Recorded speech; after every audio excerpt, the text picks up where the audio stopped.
Welcome to True Crime Garage. Wherever you are, whatever you are doing, thanks for listening. I'm your host, Nick, and with me, as always, is a man who was a feminist before he even knew what the word meant. He is the Captain. Thank you. It's good to be seen, and it's good to see you. Happy National Women's Day. Yeah, cheers to all the lady listeners out there. It's ladies' night in the garage, Captain. We are very happy to be drinking Tweak Bourbon Barrel Aged Stout by Avery Brewing Company. Tweak yourself. Garage grade, 4.5 bottle caps out of 5. Check out this American Imperial Double Stout. Reminder, ABV 17.5%, so either stay at home and drink it in your garage or call an Uber and try not to barf in the back seat. Either way, you're going to love this strong, boozy stout with coffee added, aged in bourbon barrels from the very cool people at Avery Brewing. And Tweak was brought to us by these very cool people. First up, we have Jody from Jasper, Georgia. Jody is a big sock club fan, thanks to the Captain. My kind of lady. Next, we have Maya in Simi Valley, California. Some very good wine comes out of Simi Valley. Maya says, try some AleSmith IPA out of San Diego. Done and done. She says, we love the show. We listen to it as a family. We are all true crime addicts. Well, we like your family's jib. Staying out west, let's say hi to Sierra in Bloomington, Utah. And how about a little retaliation here, Captain? Remember, revenge is a dish that is best served cold, my friend. Listen to this. This is from Darren in Madison, Wisconsin. He says, this beer money is for Nick only. I emphasize this must be used by Nick and not the Captain. We don't like your jib. Thank you, Darren. And I can tell, Darren, that you are a very bright and highly intelligent person. So cheers, mate. Next, we have Justin in Quebec. Next, we have Maggie and Nicole in Wisconsin, who says, we send a lot of love to the Captain. So there you go, Captain. You got something a little back there. And also, we have Mandy in Charlotte, North Carolina. I know it was a competition. The listeners turned it into a competition. Yeah. And last but not least, we have Krista from Port Chester, New York. So thank you to everybody for buying us this round, especially Darren. And if you want to pitch in for next week's show. A little note to Darren. If I don't hit record, you can't hear his nasally drone. So I'm going to take a sip of that beer just because, I'm hitting record on that microphone. Anybody that wants to buy us around for next week's show, go to truecrimegarage.com and click on the donate button. And like always, we like your G. If anybody wants to check out our old shows, they're available on iTunes in the iTunes store and also on our website at truecrimegarage.com on the store page. Also, we'll be putting more videos up on YouTube soon. We got a creepy little video with the creepy photos up on YouTube now if you want to check that out. It's basically a video of Nick's nose, but if you're looking for a nice nose. Yeah, it's kind of a nose that looks like it sniffed too much glue in elementary school. Well, we've been adding a lot of videos to that. That's True Crime Garage TV on YouTube. Also, check out our Facebook page, Twitter, Instagram, Untapped, at True Crime Garage. That's enough for the business. That's right, everybody. Gather around, grab a chair, grab a beer. Let's talk some true crime. Except for Darren. No beer for Darren.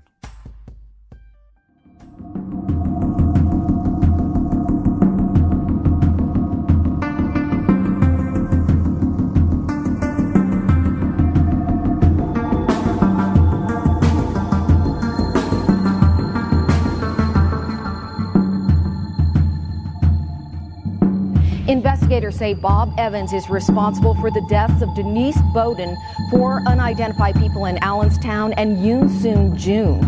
Let's take a closer look at exactly who these victims are. Now, we begin with Denise Bowden, who graduated from Goffstown High School in 1976. She worked at Carroll Cable and the Demers Nursing Home in Manchester before her disappearance. Now, when Bowden was 23 years old, she lived at 925 Hayward Street in Manchester with Evans, who was her boyfriend at the time. Now, shortly after Thanksgiving in 1981, Bowden disappeared, her body never found. 4 years later, the bodies of an adult woman and a female child related to that woman were found in a barrel in a wooded area of Allenstown. The adult described as a white woman with brown hair, 23 to 33 years old. The child described as white and between the ages of 5 and 11. Then in 2000, 2 more children were found in barrels on the same Allenstown property. Both girls were around 2 or 3 years old. New DNA results show that the girl on the left is the daughter of Bob Evans, and the girl on the right is also related to the unidentified woman found in the first barrel. None of the bodies have been identified. Fast forward a year later, in August 2001, Yoon Soon Jun had an unofficial backyard marriage ceremony with Evans in Richmond, California. She was reported missing in September of the following year and later found buried in her basement. A couple of months later, Evans was arrested and eventually convicted for her murder.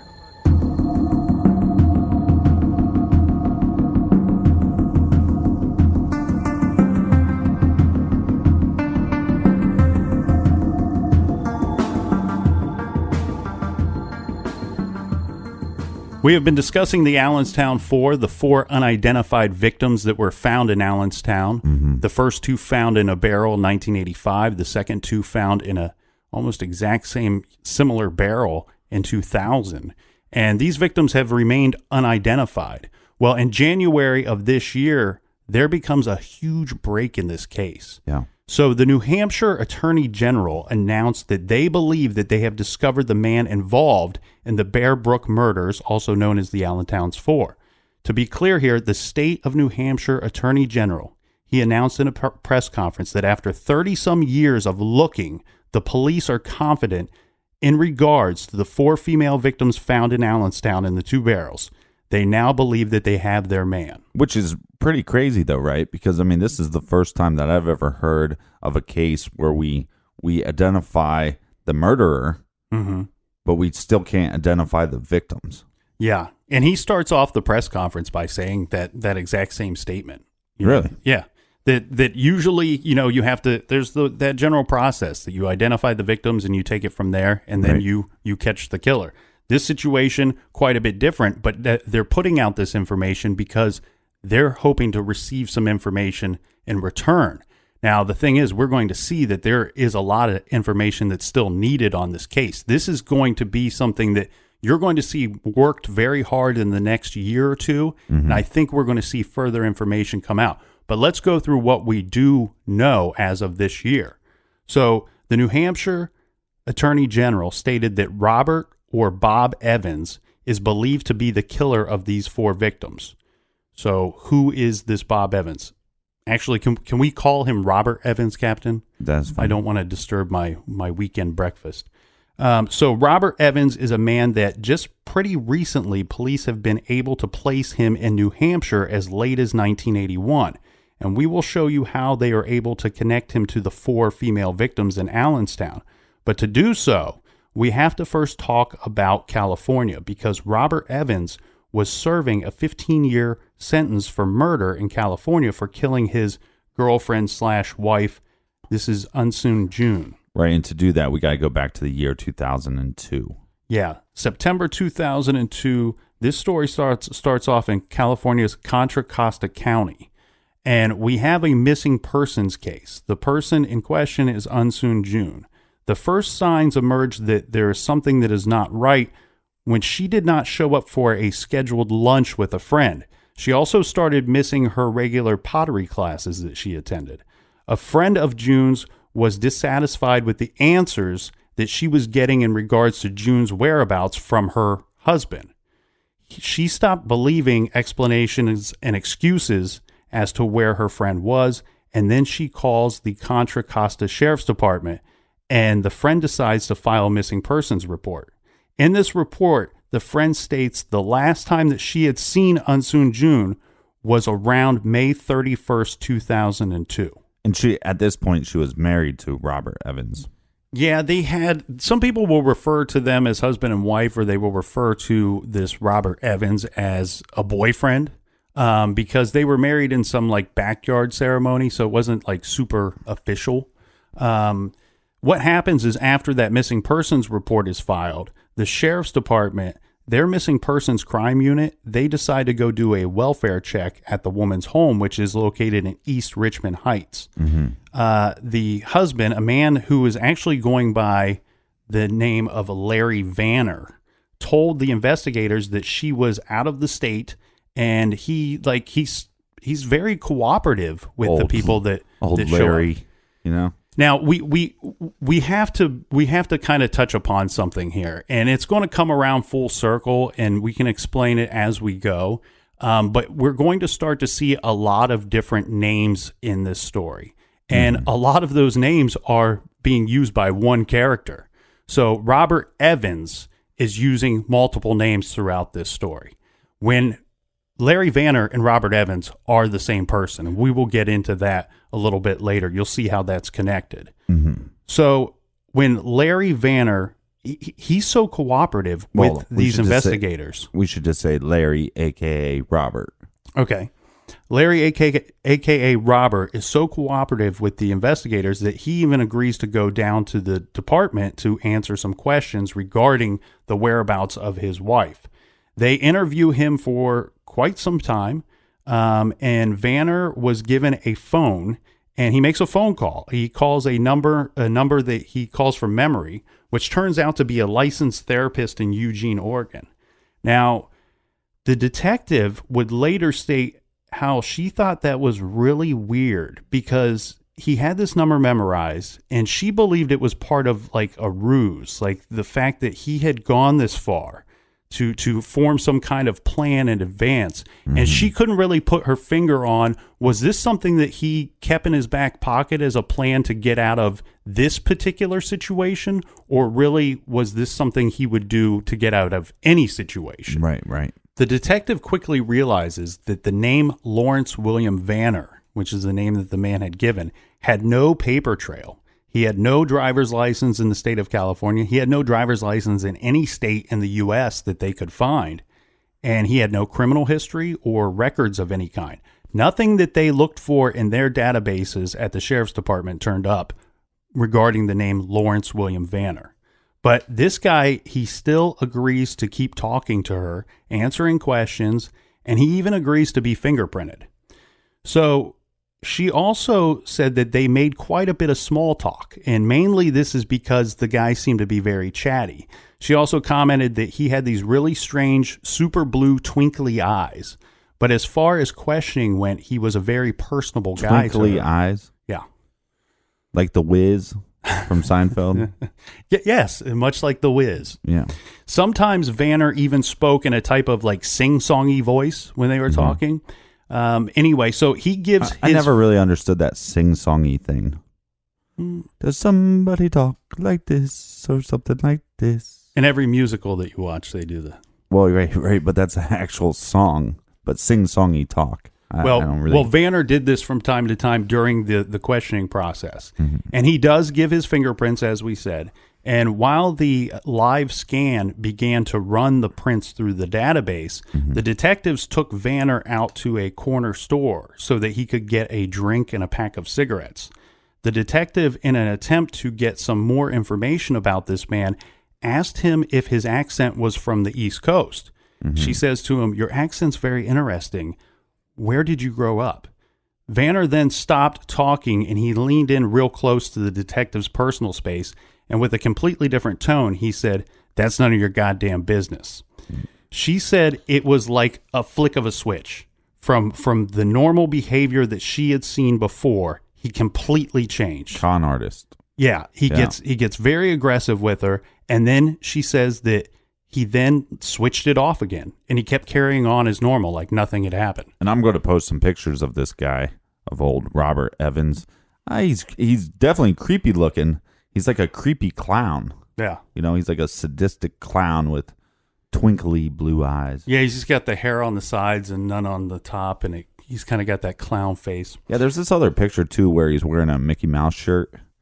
And he just, kind of ruined Mickey Mouse for me for the next week or so. And breakfast.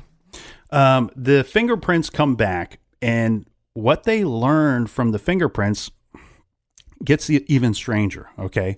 So this now shows that Larry Vanner was the same person as a man named Curtis Mayo Kimball, a man who was once convicted of abusing and abandoning a little girl at an RV park in 1986. What had happened was he was on parole for that conviction, and he like the day they let him out, instead of checking in and doing all the stuff you're supposed to do on parole to, reincorporate yourself back into society, instead he just takes off. So the detective then reads him his rights because, of course, Larry Vanner, he's this Kimball guy, and he needs to be taken into custody for the parole violation. And of course, Larry Vanner at this point stops talking to the detective. Right. Lawyers up. They didn't cover that in this portion of the story. I don't think that he actually lawyered up at this point. Right. He just said, I'm not talking. Because this is all kind of happening very quickly. It's none of your goddamn business. So now that's what he said to her. They decide that his premises are subject to a search. So they go and they get the appropriate warrant. And they took a key to June's house from Larry Vanner's belongings, and then they go to the house. And once there, they find pictures of the missing woman still on the refrigerator. But then they don't find any women's clothing in the house. And then at least there's pictures. Well, up of her in the house. It's going to get a little weird, because now they start to notice the weird stuff. There are some areas on the property that look to have been recently dug up. There was a dried up dead kitten over the back fence. That is weird. Yeah, if you're going to dig up some of the property, at least put the dead cat in one of those holes, right? The garage was padlocked. So they open the padlock to the garage, and inside they find pottery, a kiln, and a potter's wheel. These are all June's items. At the back of the garage, they find a small door. They open the door. Now, this is a very dark room, so they're using flashlights at this point. They can see a water heater, and near the water heater is a pile of kitty litter. It's mounded over some extension cords. Yeah. There are workshop lights that are hung up in this cramped little space. They're not on, but they also see a small axe and a reciprocating saw. Well, this is where they're starting to feel very bad. Now we've got to call in the forensics unit, right? Because this whole place might be a crime scene. So the crime scene unit came in, and they started off by taking photographs of the entire place. Now it becomes time to move the mound of cat litter. So they very carefully moved just a little bit of the cat litter at first. And this is when they discovered a human foot still in a rubber flip-flop. But it's fully mummified by this point. Right. But yesterday, the life lesson that we learned, right? What was it? Do you remember? What's the life lesson that we learned yesterday? Don't go looking in the barrel. Don't open the barrel. Yeah, but this is their job. This is different. I know, but I'm saying it's what you can take away from the show, what you can learn as an individual. This is not our job. Our job is to flex our golden pipes on these microphones. But so, lesson number 1 yesterday, do not open the barrel. Mm-hmm. And lesson number 2 today is... don't move the cat litter. Don't touch the kitty litter. Well, so, of course, murder charges followed for the man that they knew as Vanner and Kimball. Right. So he is charged as... Well, real quick question, though. So we know that he is Kimball, right? Yes. Like, that's who he is. We know that Larry Vanner is Curtis Kimball. Right. And Curtis Campbell actually has some kind of record. We have fingerprints on file. Yeah, and that's why I think they charged him as Curtis Kimball and not as this Larry Vanner, because there is some paper trail for Curtis Kimball. Now, can you explain to me how we get to Robert Evans? Yes, but it's going to take a little more explanation. And trust me, this will all come back around full circle at the end, I promise. So he ends up pleading. Don't you lie to me, boy. He's charged as Curtis Kimball. But to everyone's surprise, he ends up pleading guilty to the charge. He pled guilty to second-degree murder and was sentenced to 15 years to life in prison. It's not enough, man. So what ends up happening, this turns out to be a good thing for Mr. Kimball, a.k.a. Vanner, because this avoids the man a trial and, more importantly, to him, an investigation into the man calling himself Lawrence Vanner. Right. So the short of that is this detective not only puts this man behind bars, but she establishes through the fingerprint match that Lawrence Vanner is also Curtis Kimball. And Curtis Kimball was wanted on parole violation for abuse and abandonment of a minor that the court system believed to be his child. Now, this awesome detective decides that, you know what? We should trace this guy as far back as we can. Right. Because, of course, the thought being here is if he is guilty of this kind of stuff and he has used more than one name, we might want to at least round the bases once to be safe to see what else we can dig up in the process. Right, because we know he's a murderer. Mm-hmm. And we know that the whole child pedophilia stuff. And that's normally repeat offenders. Yeah. And you know what? My thought here is at the very least, they might want to try to reach out to that child to see what name he was going by when he was connected to that child. Was he Kimball? Was he Vanner? Was he a different name? You know, there's only so much that they even have on this Kimball guy. You know, they traced Vanner to Kimball. They only have one arrest for this Kimball dude. So she tracks Vanner, a.k.a. Kimball, and she figures out that he had a relationship with June that began in 2000. This was the murdered wife. Before that, this detective believes that he had lived and worked in Contra Costa, California from about 1990 to the year 2000. So from 1990, before that, there's quite a bit of a gray area because they don't really have much information on him until the year of 1986. As far as this detective is concerned. Right. So other than him being arrested in 1986 for the abandonment of a girl that he called Lisa, this was at an RV park in Northern California. She couldn't find anything else on him. And she says, you know, that just didn't make any sense to me, that this guy had this little girl in 1986. So what she does is she orders a DNA paternity test in 2003. This is shortly after he pleads guilty to the murder charge. This is to determine whether or not he is the biological father of the girl called Lisa. Yeah, the one that was abandoned at the RV park. So what happened is now they've determined, you know, is he the biological father? The DNA tests come in, and it turns out that he, in fact, is not the father of the girl named Lisa. Right. So now we have this girl that he had abandoned, and no one knew where this girl had come from. So now we have to go back a little bit further, right? Let's go back to the child abuse abandonment charge that he faced as Curtis Kimball. Right. So now we go back to this. This man, Curtis Kimball, shows up in January of 1986. This man is living and working at the Holiday Host RV Park in Scotts Valley. This is in Northern California. And he's living there, working there, and with him is a girl believed to be about 5 years old, and he is calling the girl Lisa. He, in June or July of 1986, he leaves Lisa with a family that lives in the RV park. So the way that these charges come about is that after she is living with the family for several months, Lisa starts telling the family about the man who had abandoned her. And she believes him to be her father. But she's telling the family about some of the things that took place, and we don't have details of that, and that's probably a good thing. But what ends up happening is this family then notifies law enforcement to tell them, you know, something, not only was this girl abandoned, but we believe she was abused before she was abandoned. Right. And so that's how we get to these charges against Curtis Kimball.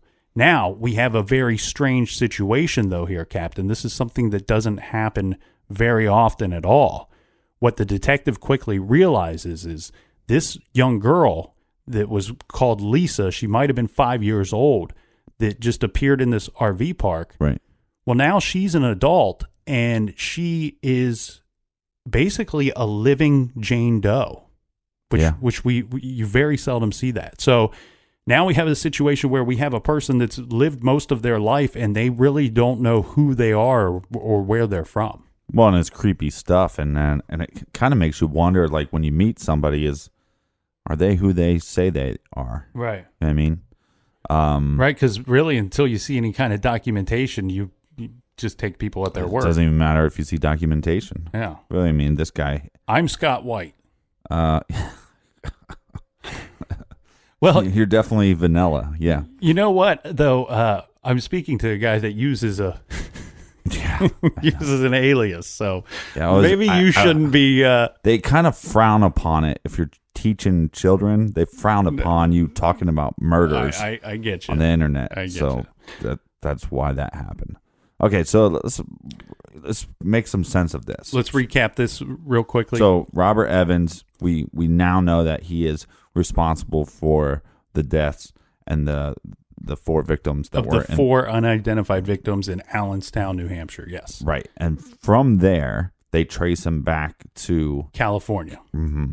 And the California connection is the murder of his wife or girlfriend that he lived with in 2002. Right. Using the name Larry. Yep, Larry Vanner. Mm-hmm. And from there, with the fingerprint match, they trace him back to that RV park from that charge in 1986 of abandoning a minor with possible abuse. And in regards to that, he was sentenced. I believe it was a 3-year sentence. He served 1 year, and then he up and left the first day of his parole. Right, of course he did. And what I think they should do, and I don't know if they've done this, but have they tested this living Jane Doe's DNA with any of the DNA from the barrels? I believe that they have, but we're going to there's a whole bunch of DNA that comes up out of this, but we will have to get into that after this beer break.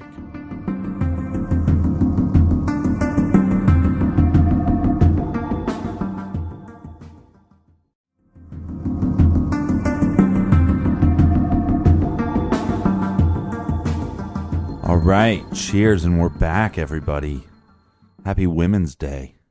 Okay, so the man that we and police in New Hampshire are calling Robert Evans was living under other names in California. Old IHOP Evans. He pleads guilty to the murder of his wife, girlfriend that he lives with. And in 2013, that is when the DNA test is requested of or required of this Robert Evans person. So in August of 2013, the DNA testing determines that Robert Evans and Lisa, the girl that he had abandoned at the RV park, were not biologically related. So now we have a situation where we're trying to initiate an investigation into the true identity of this girl named Lisa. She was living under the name of Lisa Jensen, and that was a name that was given to her by this man. So again, we have a strange situation where we have a living Jane Doe. Well, and he's good at coming up with names. So, and he doesn't come up with good names. No. But he's just good at coming up with names. Well, Bob Evans, he could have seen a sign. Old IHOP Evans. Yeah. Such a douche burger.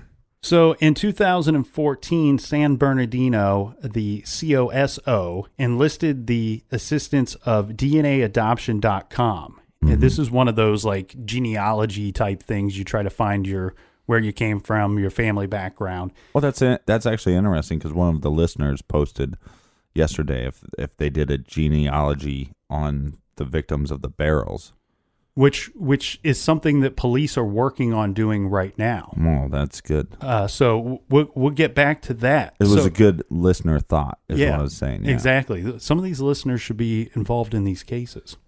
They are. With the assistance of DNAadoption.com, they use one of their search angels, is what I guess they call them, a genetic genealogist, to identify links to possible relatives of this Lisa girl. And what they find, this takes quite a bit of time, but in 2016, they discover a first cousin and the grandfather of Lisa. Right. Now, these two people are identified, and they are living in New Hampshire, which led to proving that Lisa had ties to New Hampshire. Right, which would mean that Robert would have ties to New Hampshire as well. Exactly. So what they discover after talking with these people, meeting with these people, is that Lisa, in fact, is a girl that was known by the name of Dawn Bowden. And she happens to be the daughter of a missing person. And this person's name is Denise Bowden. Now, the last known sighting of Denise Bowden would have been in November of 1981. So the police suspect that Denise Bowden, she went missing shortly after Thanksgiving of 1981. And at the time, she had a 6-month-old daughter, this being Dawn Bowden. And she had a boyfriend that was going by the name of Robert Evans or Bob Evans. And they lived in Manchester, New Hampshire. What had happened was she had either spoken to or visited her family for Thanksgiving. And they're not quite sure when these 3 people kind of disappeared from the area. But they believe that it had to have been after Thanksgiving, but it was definitely before Christmas. So sometime in that early December time period, they believe that these 3 have disappeared. And the thing that kind of blows my mind about all this is we have a missing person that went missing in 81. And it's not until 2016 that she's reported missing. Correct. And that's what I was saying before. I mean, the whole idea with, that people live that kind of life or people that have those kind of friends or family around them that would not report them missing. It's a very sad thing. Well, we don't know the dynamics of their family. It may not have been any wrongdoing on their part. It's definitely strange, 100%. I mean, you're talking about many years go by before she's reported as missing. Right, and then we have that information about the other serial killer, Robinson, and how he would, basically kidnap somebody or take somebody hostage, and then he would write to the parents saying, "Oh, it's okay," or I'm moving on with my life. And you were just talking earlier about how you also believe that Robinson would have these victims sign pieces of paper. Yeah. And so by having, a signature, maybe type up the letter, but with that signature, the family just kind of believes it. And I think the problem here, though, is, if I was a father and I'm getting some letter from either a guy or I'm getting a letter that's quote unquote from my daughter, typed but with her signature, right? But then they're trying to tell me that she doesn't want to be a part of my life. Well, again, hopefully I'm not, hopefully I'm a decent father. And if I was a decent father and somebody wanted to just be rid of me for no reason, I'm going to fight that. So, but again, like you said, we don't know their social dynamics, so who knows?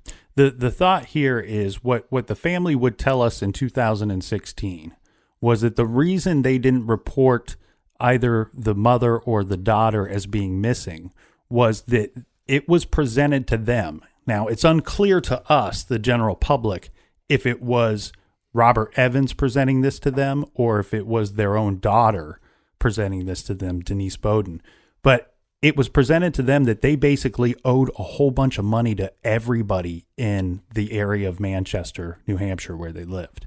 So the thought was they were going to uproot, move elsewhere, transplant, and set up shop elsewhere and create a new life somewhere debt-free. Right. The family probably thought they were doing their daughter some favors by not leading the possible debt collectors to her.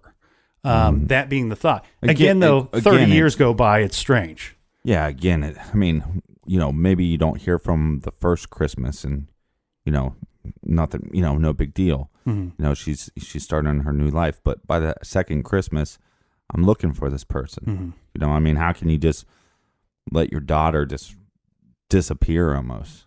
Yeah. And I said, we don't know if it was Robert Evans that presented that story to them or if it was their own daughter. My guess is it might have been the daughter presenting it because the vibe I got from the attorney general and from the officers that were explaining this whole situation to the public, the vibe I got was that the family was not a fan of this Robert Evans. Like that he was somebody that they Right. didn't like from the get-go. Which is more of a reason to go find him, punch him in his stupid fucking face, and then his clown face. And then pee in his little twinkly eyes. I'll make his little eyes twinkle. Wow. Just His face. It just got real. No, because here's what I'm getting pissed off about it. Because what we're seeing is this cycle, and it involves pedophilia. Mm-hmm. That's what it involves. That's what it comes down to. Why was this girl missing for 30 years? Because she had a daughter.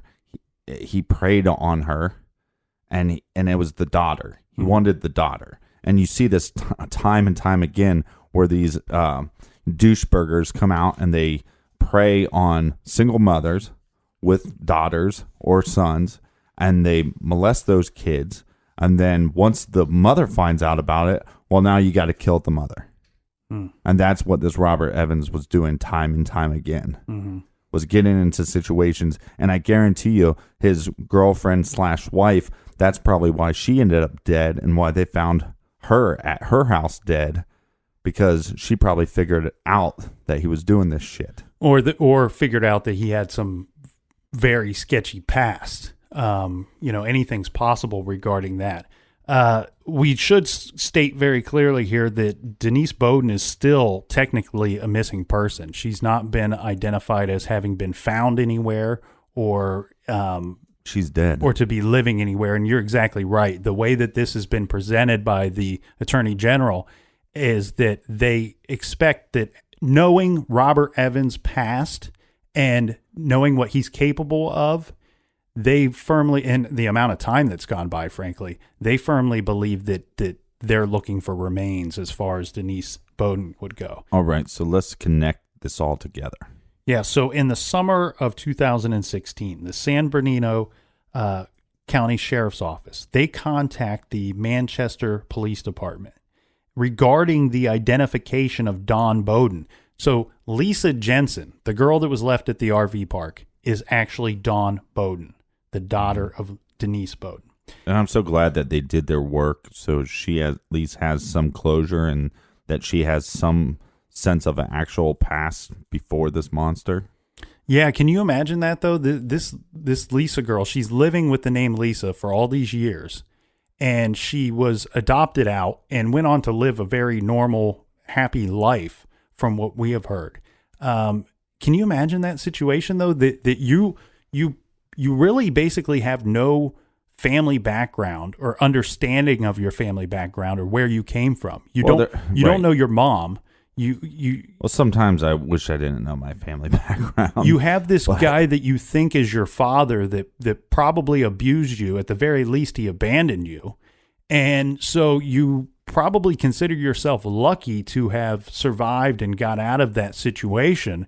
And then all these years later, you're contacted. You're living your normal life, and you're doing your normal things. And then you get contacted and you're told, that guy that left you at the RV park, we figured out that was not his real name and he's not your father.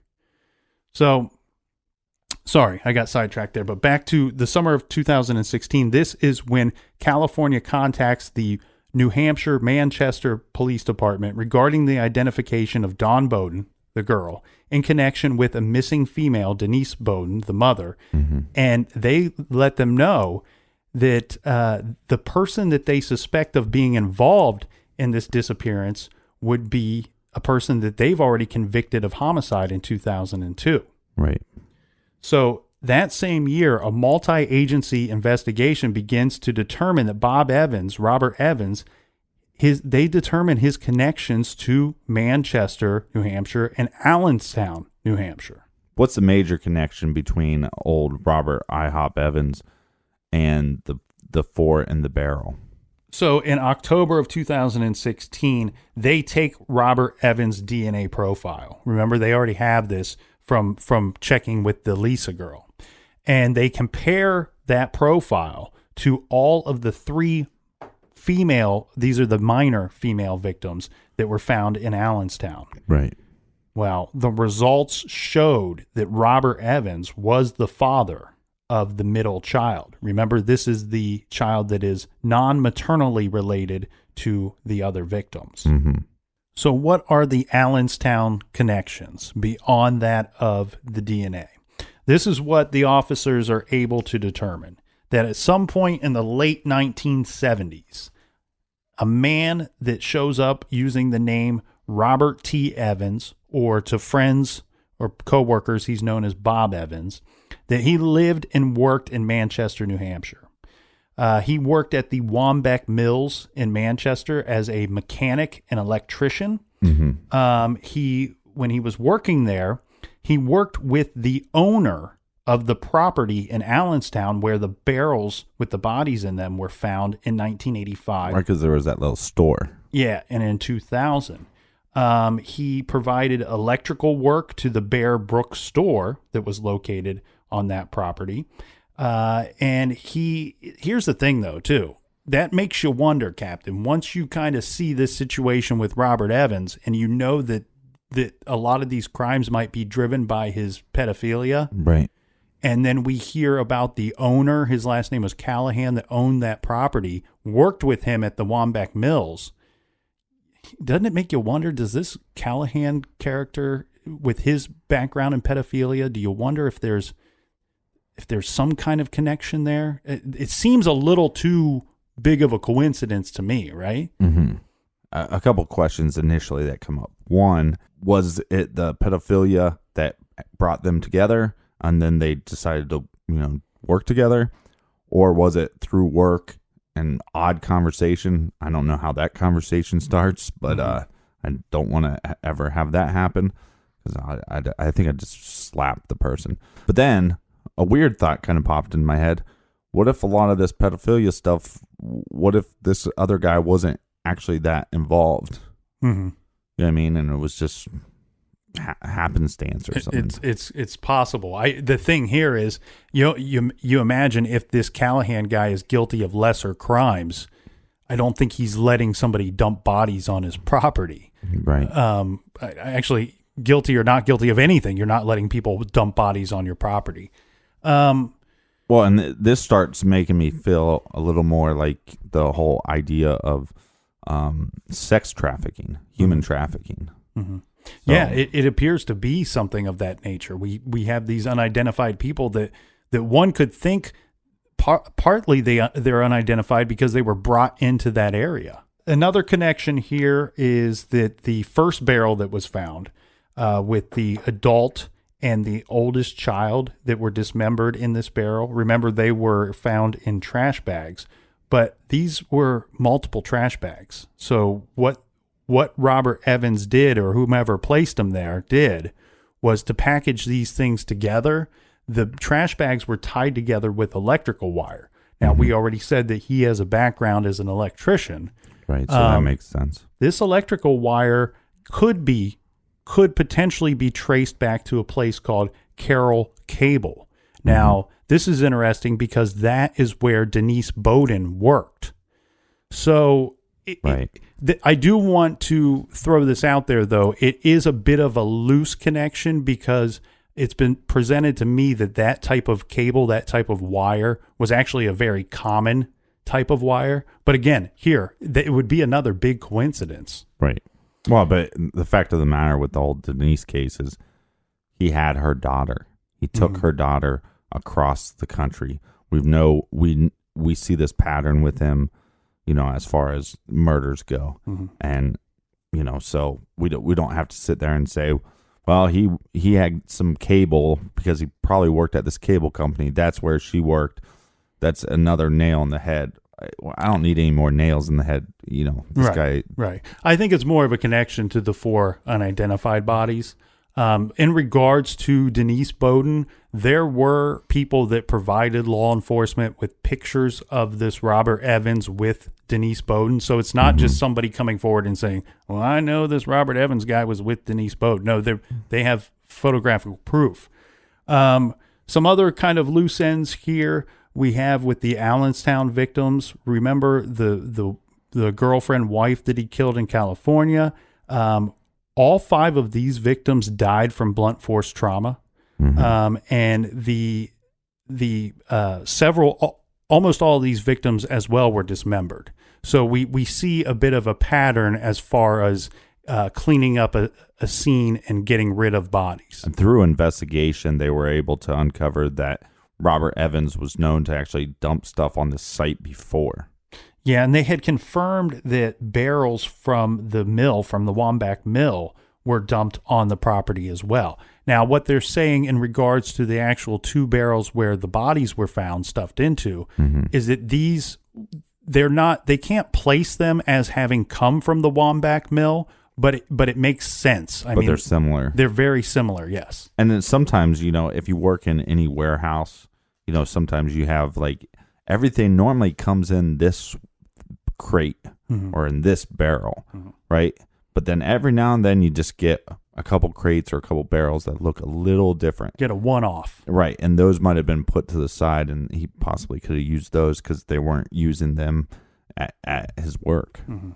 Now, remember we had said that they were able to establish that at some point in the late 1970s that Robert T. Evans had moved into the Manchester, New Hampshire area. They have him living there until approximately 1981 when he leaves with Denise Bowden and her daughter.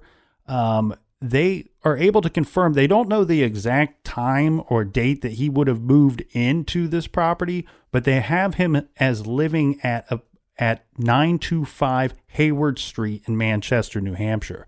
Now, what has taken place since all of this uncovering has happened is that they have gone back to that property, and mainly they went back there to look for the remains of Denise Bowden. Right. They spent I think they spent 3 or 4 days there with FBI and other agencies involved, and they were unable to find any trace of human remains, or Denise Bowden. And the problem is it's 30-some years later. So, of course, police are still looking for Denise Bowden. She's been missing since November of 1981. She was 23 years old at the time that she had disappeared or was last seen. She had brown hair, brown eyes. She was about 5'4" to 5'6" tall, 120 to 140 pounds. She had a noticeable overbite. And as we had said, she was known to have been living in the Manchester, New Hampshire area. The problem, though, is when you have a guy like Robert T. Evans who moves all over the country with all these different names, you don't know where you could potentially find this person. She might even be a Jane Doe in some other state that's been sitting there waiting to be named all these years. Did they do a DNA test between the girl that he left abandoned and the girls that were in the barrel? To see if there was some kind of connection there? Yeah. I believe they have, and I believe that there is not any type of connection to them as far as being relatives. So I would just be...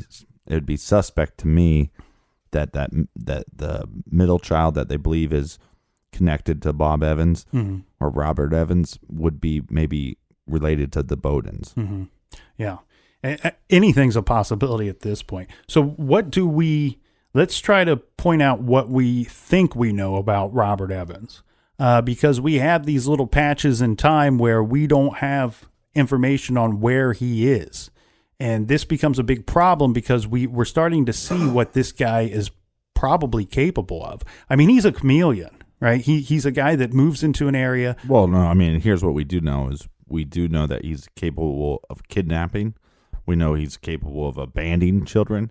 We know that he's capable. He is, worked and probably was in cahoots with a known pedophile, and he's capable of murder. Right. So we know he's capable of a lot. And it's very likely that he's a serial killer that's been moving around this country for decades.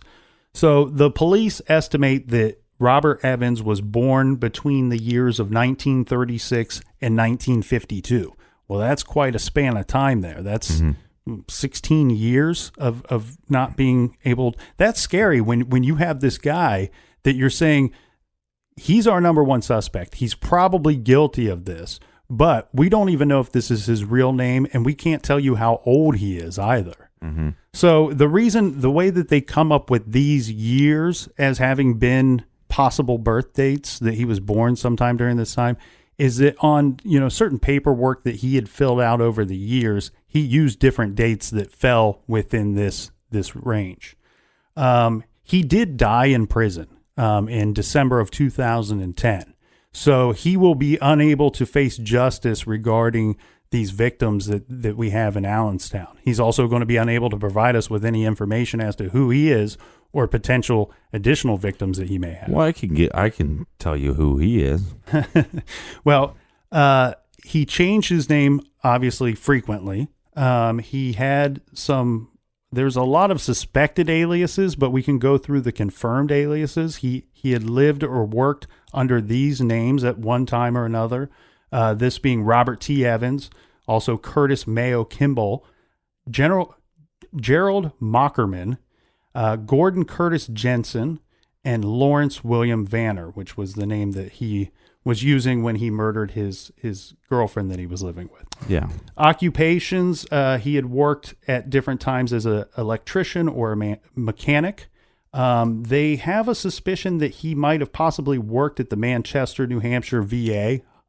And here's one thing that they're really looking into right now regarding him, is that they suspect he might have some form of military background. And they even kind of specified that they believe it might be the Navy. Mm-hmm. And this just being because of the way that he would write dates, the way that he carried himself, the way that he talked to people at different jobs that he had. And they even say that he was known to kind of rig things rather than fix them, that he would rig them in a manner that would be something that they would be used to seeing in a military fashion. Right, so he would kind of jerry-rig a bunch of stuff, and but he was also a known alcoholic as well. Yeah, they believe that he was probably an alcoholic for most of his life. Kind of like when he got cigarettes and booze and said, "It's none of your goddamn business." Yeah. It's none of your goddamn business if I'm alcoholic. Well, and he was obviously, as far as characteristics go, he was obviously a transient. And they can confirm that he, throughout his life, lived in different campgrounds, trailer parks, and motels. Not really lying roots in too many places for a very long period of time. Confirmed locations. Now, this is important because they're trying to figure out, one, where this guy was from. He pops up on the map in the late 70s. They have nothing of him before that. But his confirmed locations would be obviously New Hampshire and in California. But Right. They also have tied him to the state of Idaho. And this is because he was arrested in the mid-'80s in California with a stolen vehicle from the state of Idaho.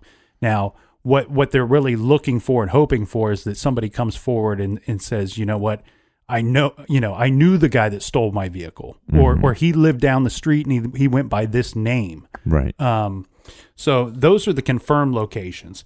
They have some possible locations where they think that he may have lived. Well, because he could have possibly been in jail for other murders. Mm-hmm. Yeah.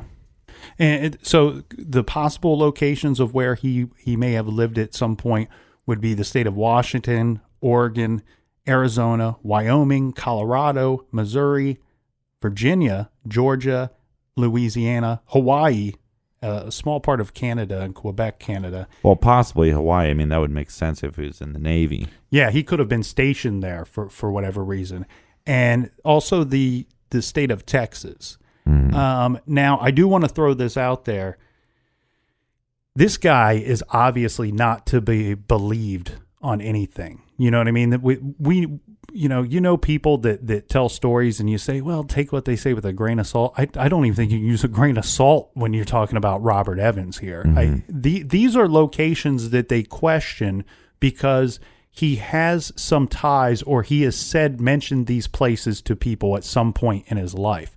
Right. Now, any of those background stories that he was giving to these people could be completely fabricated. Right, complete malarkey. Yeah, they seem to be really focusing on the state of Texas as far as law enforcement goes. They're really interested in the state of Texas. And I think what's going to come down to is they're doing a lot of hard work, and I'm grateful for them to do that, because there are other missing person cases. There's probably other John Does, probably Jane Does in this scenario, but there's missing person cases. There's Jane Does out there that are connected to this guy. Yep. And they just need to keep doing the work to do that and maybe bring closure to somebody. Mm-hmm. And, well, then that leads us perfectly into this, because then you start to wonder, Robert Evans, his victims and potential victims. Who would be his potential victims? Well, obviously the Allenstown Four, which seems like he's very, very likely the guilty person in that situation. Mm-hmm. We also have the disappearance of Denise Bowden, who's still not been found, who went missing in 1981. Right. Of course, his ex-wife, ex-girlfriend that he killed in California. Mm-hmm. But we also have the mother of the middle child in Allenstown. Right. We have this whole other woman that's not. We don't have a name for her. We don't know anything about this person. Right. This is a whole potential victim that we don't know anything about. Now, there is some suspicions regarding some possibilities of who could be that middle child's mother. And this being a woman that they are trying to figure out if she even existed or not. And her name would be Elizabeth Evans. So in January of 1980, a certified letter addressed to Robert Evans was signed for by a person by the name of Elizabeth Evans.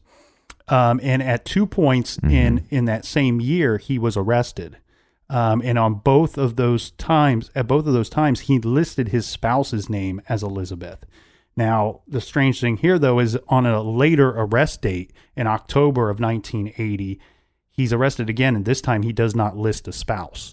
So, again, they're unable to confirm if this person even exists or not, or could it be somebody living under an alias that's traveling along with him? Right. Well, but by force. You see what I'm saying? Mm-hmm. I think it's more likely if he was traveling with somebody. Again, he's either conning them or it's by force, and he's holding people, and that goes back to the whole sex trafficking. And if this Elizabeth Evans person is not the mother of the middle child, well, then you increase your potential victim list by another person.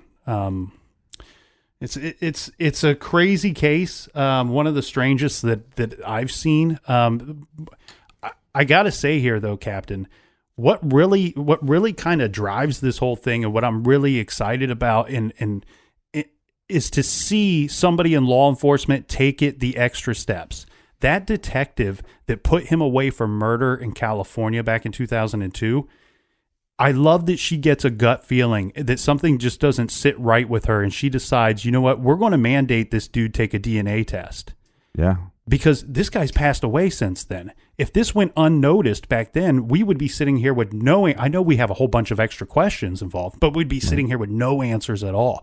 She not only did her darndest to put him behind bars. When we don't have a lot of cases where we have talked about, women in law enforcement. So it's kind of serendipitous. Since then, she has been promoted to captain. And, that's awesome. And she is nearing retirement. She's a captain. Yeah, she's a captain like you. But she's a captain of a much bigger, prestigious garage than this one, I'm sure. My captain. That's right. So I salute her. She's coming up on retirement, and she said that she is hoping to... There's nothing wrong with older ladies. All right. You can send her some fan mail on your own time. How about some flowers? Or some socks. Or so, yeah. Hey. But she's coming up on retirement. She does say that she plans to assist the New Hampshire State Police even well into retirement as far as Robert Evans is concerned. Well, here's what I like about it. Is normally when law enforcement gets the man, right? They get who they think is responsible for a murder or for a crime. It normally stops, right? We don't need to go any further. And yeah, I understand that we're going to keep diving into this Robert Evans guy because we want to know if he had any other victims and can we bring closure to anybody else. But we still have these 4 unidentified people in these barrels, and we're going to continue to do some work to try to figure out who they are because they deserve answers. You know what I mean? They deserve an end of their story. And they believe that with presenting to the public who this killer is, who killed those people, that they think that now they might be able to put an identity to these people by tracing it through that of Robert Evans or any of these other aliases that he had given throughout the years. And what was so great is, I posted, the DNA where they reconstruct what they think they would look like. I posted that picture on our Instagram and Twitter and everything, and a lot of people retweeted it. And, that's nice because it, promotes the show, but it's also just to get this picture out there. How many of hundreds? Here's the thing that drives me insane is that somebody like, Kim Kardashian or somebody will post something on the internet and it's millions and millions. And for what? Nobody, put your fat ass away, and you go ruin another guy's career. Kanye hasn't put out shit since he's been with you. Nothing good anyways. But if people of that power, if they put out this picture and millions of people saw, then maybe we get some closure in some of this stuff. Yeah, and I'm hoping that this thing catches fire because, the weird thing in researching this case, first of all, it wasn't a case that I knew too much about. And when I started diving into it, I started seeing, witnesses, people coming forward in the state of New Hampshire that are saying, I shouldn't say witnesses, these are people being interviewed for news, stating that, I hadn't heard of this case until 5-6 years ago, which is crazy. I mean, it's 4 bodies in a barrel, but again, it never went anywhere. The longevity of this, starting way back in the 80s, and then, almost 15 years later, then another barrel, and then almost another 15 years later, DNA evidence, and now we have a guy. We still have 4 victims that remain nameless. And they're working very hard. They got a lot of leads that they're working on. One of those being something you mentioned earlier, where they are going to use those same ways that they found out who Lisa Bourbon was. Mm-hmm. They're using those same methods to try to trace genealogy with the 3 and 4 unknown victims in Allenstown. Well, hopefully we get some answers. The thing here is, though, you touched upon something too that I want to just take a quick second to mention. They're really curious about the state of Texas for some reason, and they won't fully disclose why. My suspicion, you said something, maybe he had served time in prison at one point. And maybe that's why he just kind of pops up on the map all of a sudden in 1977. And you would think, yes, you could connect him via the fingerprints to an inmate, but maybe they've not tested it against the right sample. The thing here is, I wonder. One is also so old. Yeah, and remember when we covered the yogurt shop murders, we talked about how the state of Texas was releasing prisons due to overcrowding in the 70s. This guy just pops up all of a sudden in the 70s. They're focusing on the state of Texas. I'm curious if he might have served some time in the state of Texas. Maybe the other thing, though, is he's a runaway that joined the military or the Navy, and he doesn't pop up until he gets out of the Navy. Mm-hmm. It's a fascinating case. I really do think that we're going to see a lot of information come out regarding Robert T. Evans and hopefully these unidentified victims within this next year. Again, yeah, hopefully we get some answers. And again, thanks for sharing all the stuff on social media. And do we have a recommended reading for this week? We do. We have a recommended reading and a recommended viewing. First up, the reading, of course, the book we discussed yesterday, Expecting to Die by Lisa Jackson. Mm-hmm. That's a fictional thriller. You can pick that up. We have that listed on our recommended page on our website, and you can pick that up through the Amazon banner there. And for a recommended viewing, I'm pretty pumped up about this, Captain. It's called Capture, Kill, Release. It's about a young married couple that documents their descent down the rabbit hole as they seek to fulfill one of their darkest desires. This is loosely based off of the real-life Ken and Barbie murders, which, of course, is one of the most famous cases from our brothers and sisters up north in Canada. Mm-hmm. So check out Capture, Kill, Release. That just came out this week, and that's available on Amazon as well. Again, big happy Women's Day. So proud of you, crazy freaks that listen to murder shows. Anyways, thanks for listening. Thanks for the support, and we'll see you next week. And until then, be good, be kind, and don't litter. Except for